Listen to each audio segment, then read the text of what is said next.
الحمد لله وسلام على عباده الذين اصطفى. فاعوذ بالله من الشيطان الرجيم. بسم الله الرحمن الرحيم. وانكحوا الأيام منكم والصالحين من عبادكم وإمائكم إن يكونوا فقراء یغنهم الله من فضله. از سخنان مهمان بسیار ارزشمند و گرامی جناب آقای مدنی مدیر کل تعزیرات استان استفاده کردیم و بسیار صحبت‌های جالب بود و در پایان عرایضم انشاءالله در این باره صحبت‌هایی که ایشان فرمودن بنده هم عرایض مختصری عرض می کنم و چند تا مسائل دیگری روز هستم و در رابطه با نکاح آیه را تلاوت کردم و خواستم که در رابطه با مسئله نکاح عرض کنم مطالبه را. انشاءالله اگر حیات باقی باشه در هفته آینده در رابطه با تجارت و مسائل هم خدمت شما باید عرض بکنیم انشاءالله، مسائلی را که جناب مدیر کل فرمودن. در همه تمدن‌های دنیا یک چیزی که به آن تاکید شده است و یکی از برجستگی‌ها در همه تمدن‌های بشری نکاح است و ازدواج. همه ملت‌ها و همه فرهنگ‌ها و همه ادیان به نکاح تاکید داشتند. در کتاب‌های آسمانی گذشته، در شریعت‌های گذشته به نکاح تاکید بوده است و ازدواج را همه مهم دیدند، همه بزرگ دیدند. ملت‌هایی که پایبند نکاح بودند و به این مسئله فطری توجه کردند مسئول ماندند و محفوظ شدند و از فساد نجات گرفتند. نسبها حفظ شدند، فامیلها حفظ شدند و ملت‌هایی که به نکاح توجه ندارند و به نکاح به اعتنا هستند و به توجهند، این ملت غرق در فسادند. حالا هم در بسیاری از ممالک که به ازدواج دختران و پسران توجه ندارند و تاکید نمی کنند و اهمیت قائل نیستند، با مشکلات و چالش‌های جدی مواجه‌اند و زندگی بشر به هم می‌پاشه و لذت زندگی تباه میشه و قانون خانواده برباد میشود وقتی به نکاح توجه نشود. امروزه بسیار ماهواره‌ها تلاش دارند و کار میکنند برای آنکه بی‌بندوباری به وجود بیاورند، زنان و مردان را پایبند حقوق و مسائلی که مربوط به ازدواج نکنند و ترویج میکنند و ترغیب میدن به فساد در واقع. و اینها دشمنی با بشریت، نه دشمنی با اسلامه، بلکه دشمنی با اصل انسانیت، دشمنی با اصل بشریت و تیشه زدن به ریشه اصل بشر، کل بشر و کل جهان. همینی که بخواهند ارتباط نامشروع برقرار بکنند و ترغیب میدن زنان را و مردان را به برقراری روابط و سران بسیاری از این کشورها خودشون ارتباط هم دارند و این را افتخار میدانند، ولی مایه ذلت و خواری هست. دوست دختر، دوست پسر و امثال اینا که تبلیغ میکنند، این مایه پیشرفت نیست و این ترقی نیست و بلکه این ضرر و نقصان و مایه شرمندگی بشری و مایه افت انسانیت است.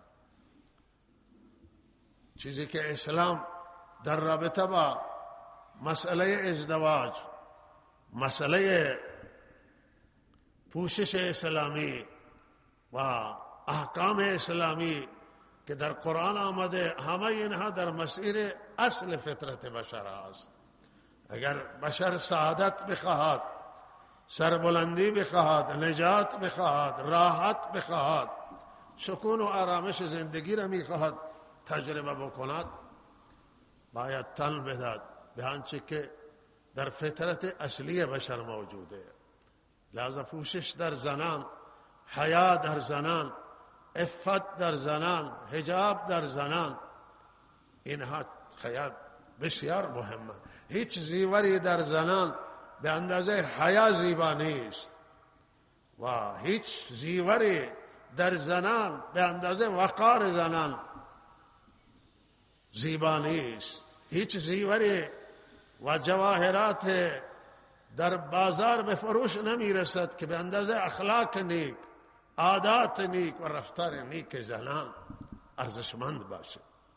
زنان اخلاق زیبا، اخلاق انسانی، اخلاق اسلامی، اخلاقهای دینی، اخلاقهایی که خدا و رسول تعلیم دادن، قرآن بیان داشته، سنت بیان داشته، آن حضرت بیان داشته، این اخلاقهایی هست که قیمت نداره و زنان پلهشون سنگین میشه، ارزششون بالا میره وقتی مجهز با علم و دانش باشن، با اخلاق پسندیده و زیبا و با عادتهای نیک و خوب، با پوشش اسلامی، لباس اسلامی که این لباس در اصل سنت بشره و هر منطقه لباس داره و چه زیبا هست لباس هر ملت برای اونها و برای ایرانیان. لباس ایرانیان زیبایه، اصل همون لباس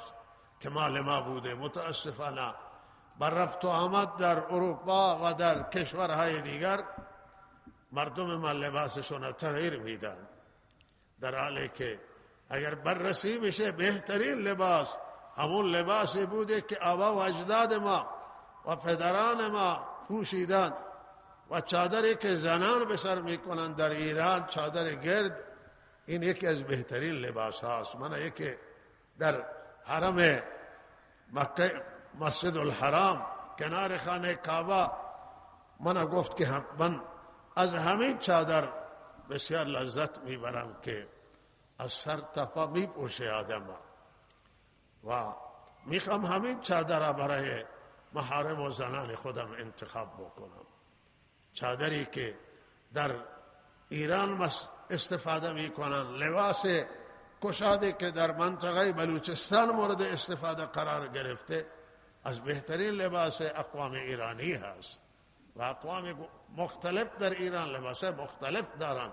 به هر حال همه باید اون لباس را رعایت کنن، پوشش را رعایت کنن، نرن لباس دیگران نیارن در کشورشون، لباس دیگران نپوشن، پوشش رعایت بشه و این نقطه خیلی مهمه و مسئله بزرگی است و مسئله ازدواج خیلی برای حیاتی در جامعه و ما باید ترویج بدیم نکاح را و ترغیب بدیم.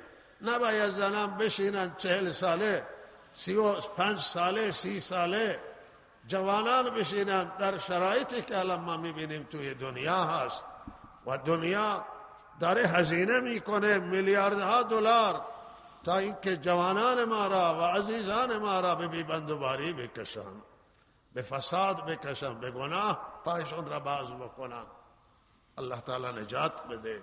روی این نکاح بر او اسلام تاکید کرده و هر کسی که به سن بلوغ برسه و حداقل بلوغ، البته اختلاف در فرق اسلامی و مذاهب اسلامی بیشترین بر 15 ساله، لہذا وقتی که دختران به سن بلوغ برسند و پسران هم نیاز به ازدواج پیدا بکنند، خواستگار مناسب بیاید، نباید این خواستگار رد بشه. در انتخاب خواستگارها و مراجعین باید از همه چیزی که بیشتر مورد توجه قرار بگیره دیانت طرف هست، اخلاق طرفه، انسانیت طرف نگاه بکنن. او طرف انسان باشه، و اخلاق نیک داشته باشه، پسندیده، دیانت داشته باشه، خدا ترسی داشته باشه. نباید تنها به مال نگاه کرد، نباید تنها به جمال و زیبایی نگاه کرد، نباید تنها به نسب نگاه کرد. درسته نسب هم خوبه، مال هم خوبه، جمال هم خوبه، ولی وقتی اینا در کنار دیانت باشند، وقتی در کنار تعلیم زیبا باشند، در کنار ادب باشند و اخلاق باشند خوبه. ولهذا به اخلاق باید طرف تحقیق کرد. خواستگار که مراجعه میکنه در حق برای او تحقیق بکنه و بعد از تحقیق، بعد از مشورت، بعد از استخاره باید او را انتخاب بکنن و به عنوان همسر فرزندشون. در حق دختران هم باید تاکید بشه، نگین دختر فلانی هست، ولی نگاه کنیم که اخلاقش چطوره، دیانتش چطوره، رفتارش چطور است و تحقیق بشه و با تحقیق، بعد از تحقیق ازدواج صورت بگیره. آینده روشن زمان میتوانند داشته باشند که با مشورت انجام بگیره، بعد از بررسی صورت بگیره. توی جاده، سر راه، سر مزرعه کشاورزی ازدواج نباید عقد انجام بگیره، وصلت باید مشوره صورت بگیره. خود دختر باید پرسیده بشود. حدیث آمده است که شما دختران را مشورت بکنید و امر آمده که باید دختران مورد مشورت بگیرن. اشتباه دختری که به سن رشد رسیده، خودش عقل داره، فهم داره، بدون مشوره او را دادن کار بسیار غلط و اشتباهی است و برخلاف شریعت هست، برخلاف سنت. باید دختران در سرنوشت خودشون دخیل باشن، مورد مشوره قرار بگیره. این دختری که با شوهرش زندگی میکنه و حق و حقوق او را باید مراعات کنه. وقتی ازدواج تحمیلی باشه، حق و حقوق تجربه ثابت کرده که رعایت نمیشه. چرا میگه من به زور دادن، بعضی مخالفت میکنن و پدران اونا را ازدواج میدن و این ازدواج منعقد نمیشه، عقد بسته نمیشه. اگر دختر مخالفت بکنه، ناراض باشه و پدر به زور او را تحمیل بکنه و ازدواج بشه، او زبانش شریک نباشه، زبانش همراه نباشه، این عقد بسته نمیشه و عقد منعقد نمیشه. و زنانی که بیوه هستن، طلاق گرفتن، طلاق داده شدن یا شوهرشون وفات کرده، اونا باید رسما به زبان وکالت بدن به کسی تا عقد اونها بسته بشود. و دختر اگر مشورت کنن و سکوت کنه، سکوت هم دلیل بر رضای در حدیث آمده. چرا حیات در زنان غالبه، مخصوصا در دختران غالبه و گاهی نمیتونه حرف بزنه از حیا، لذا سکوت اونها دلالت بر رضایه. ولی اگر مخالفت کنن نباید ازدواج صورت بگیره.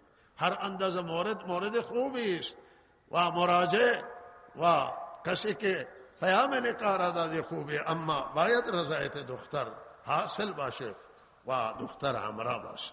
دختران نباید خودشون با طرف صحبت بکنن، با کسی توافق کنن روی ازدواج، غلطه. باید طرفی که میخواد ازدواج بکنه، داماد مراجعه بکنه و مراجعه بکنه به اولیاء و این اولیاء هستند که با اونها باید صحبت بشه. طرف مذاکره ازدواجن و ایجاب و قبول هم اونها باید انجام بدن. دختر وکالتش را به پدر، برادر و هر کسی که ولی اوست به او بده و لحظه خود دختر مستقیما وارد صحنه نشه. و الان گاهی همین اتفاق پیش می آید. متاسفانه این برخلاف تعلیمات اسلامه. تعلیمات اسلام اینه که باید ولی متکفل بشه، طرف مذاکره بشه، حرمت در همین حفظه و حیثیت در همین محفوظه. حیا هم همین میگه که باید داماد با پدر دختر و ولی دختر صحبت بکنه و ولی دختری که مهر تعیین میکنه با مشورت دختر و ازدواج انجام میده. لحظه این نکته خیلی مهمه. نباید دختران و پسران در مسلمان نگاه کنن که در اروپا چگونه هست، در دنیای امروز چگونه، و لحاظا مطابق با اونها رفتار بکنن. چرا ما دارای دینیم، دارای آیینیم، دارای دستوریم، و دستوری داریم در دنیا که مثلش وجود نداره، تمدنی داریم که مافوق همه تمدن هاست و همه خوبی ها در اون تمدن وجود دارند و ما افتخار برای ما. لحاظا این مسائل است که باید مورد توجه قرار بگیره. در ازدواج باید ما مواظب باشیم که همانطور که من عرض کردم به دیانت دختر نگاه بشه، به دیانت پسر نگاه بشه، و در ازدواج نباید ما مسائل خلاف شر انجام بگیره، به ارگو، به رقص و به آنچه چیزی که شریعت قبول نداره، اسراف و خرج کردن بیجا نباید انجام بگیره. و باید به اندازه که داماد توانایی داره، قدرت داره، باید با او بسازند و ازدواج انجام بگیره و هرچه به شریعت نزدیک باشه برکت دران بیشتر خواهد بود و بهتر خواهد بود. و حدیثی هست که کسی ران حضرت فرمودن که خاص جای ازدواج بکنه، گفتن شما دیدید طرفتون؟ گفتن نه. گفت طرف ببینید. وقتی که ببینه طرفا و اون وقت زندگی راحت تر میشه. با علم ازدواج میکنه و گاهی خود آدم زمینه فراهم میشه که طرفا ببینه، و گاهی این زمینه اگر نیست به هر حال به وسیله زنان وارد و زنان دانا باید مطالعه بشه و تایید کردن بعد ازدواج صورت بگیره. و انشاءالله بقیه در فرصتهای آینده صحبتی در این باره. به هر حال شرایط کنونی تاکید میکنم که شرایط حساسی است و دشمنان در کمینند که مسلمان ها را با فرهنگ های خودشون، فرهنگ های مبتذل و فرهنگ های خلاف دین مسلمانان را از پا در بیاورند، جامعه اسلامی را به بی حیایی بکشند. و لحاظا بیدار باشیم و در مسئله ازدواج باید بسیار تاکید بکنیم. اشکال نداره که جوانان ازدواج بکنن، بعد به سربازی برن، ازدواج بکنن، بعد دانشگاه برن درس هم بخونن، دختران و پسران. و جناب آقای مدنی مدیر کل محترم تعزیرات استان صحبتی کردن در رابطه با مسئله قانون و مسئله تجارت، بسیار صحبت جالبی بود و بنده هم تاکیدم بر همین هست که الحمدلله شرایط استان ما امروز شرایطی هست که دید باز در استان حاکمه و به نفع مردم الحمدلله فکر میشه. و از نشانش همین منطقه آزاد چابهار البته در گذشته بوده، الان هم روی منطقه دارن کار میشه که از این امکان استعداد بیشتر استفاده بشه و منطقه آزاد سیستان و مرزهای مانند میرجاوا و مرزهای دیگری که در امتداد مرز پاکستان و افغانستان هست، آزادی این مرزها و آزاد شدن تجارت 100% به نفع استانه و مایه حل مشکلات و قاچاق کاهش میده. تجربه همین شاهده که هر وقتی که سختی باشه در قانون اجرا نشود و در اجرای با بالاخره مسائل ما سختی بکنیم و جلوی راههای قانونی گرفته بشه، راههای قاچاق تقویت میشه و راههای قاچاق مردم متوسل به قاچاق میشه. و هرگاه که ما آزادی بیاریم برای مردم بتوانند با تجارت آزاد، کسب و کار آزاد بتوانند به تامین معیشتشون بپردازند، لہذا راه قاچاق بسته میشه.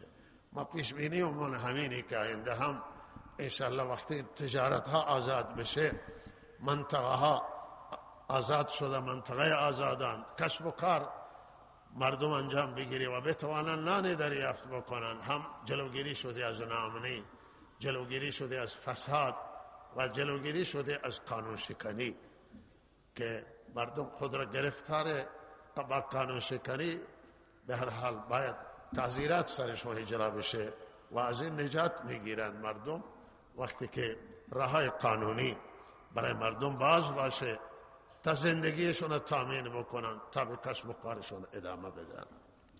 و آینده هم همونطور که ایشان فرمودن در سخنانشون که آینده انشالله آبادی است، آینده به نفع مردم خواهد بود. انشالله در فکر ما هم همین هست که آینده 100% بهتر خواهد شد با این شرایطی که الحمدلله دارن کار میکنن و دیدگاهی که دولت داره، مسئولین دارن. و انشالله ما هم تاکید میکنیم به این که قانون رعایت بشه.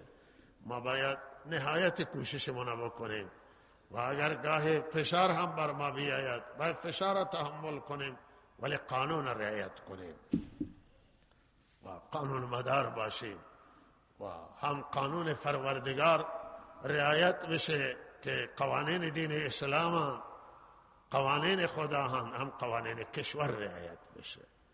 و لحاظ وقتی ما قوانین رعایت میکنیم راحت میشیم، به گرفتار قانون نمیشیم و گرفتار تعزیرات نمیشیم، گرفتار زندان نمیشیم و محاکمه. و وقتی قانون خدا را رعایت میکنیم گرفتار مجازات الهی هم نمیشویم. و توصیه ما به عزیزان ما در بخش تعزیرات همینه که انشالله تا این مسائل اجرا میشند و مرزها انشالله فعال میشوند با توجه به مشکلاتی که در منطقه هست و کشاورزی متاسفانه دبداری ضربه خورده و به سبب قاطع و کمبود آب انشالله با باران رحمت متوجه شده الله جبران میکنه. و ما دوستان ما در تعزیرات بله تا اونجایی که در امکانش هست مراعات مردم بشه و مطمئنیم که با مدیریت جناب آقای مدنی انشالله خود مراعات شده. ولی ما به هر حال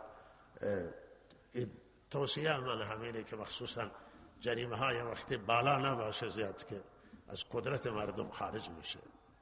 و من همین تاکید میکنم خدمت شما که به هر حال قانون کشور و قانون مملکت را ما باید با تمام توان مراعات کنیم و قانون شکنی نباشه و عادت نکنیم به شکستن قانون. و امنیت ما در همینه که ما مراعات قانون بکنیم انشاءالله.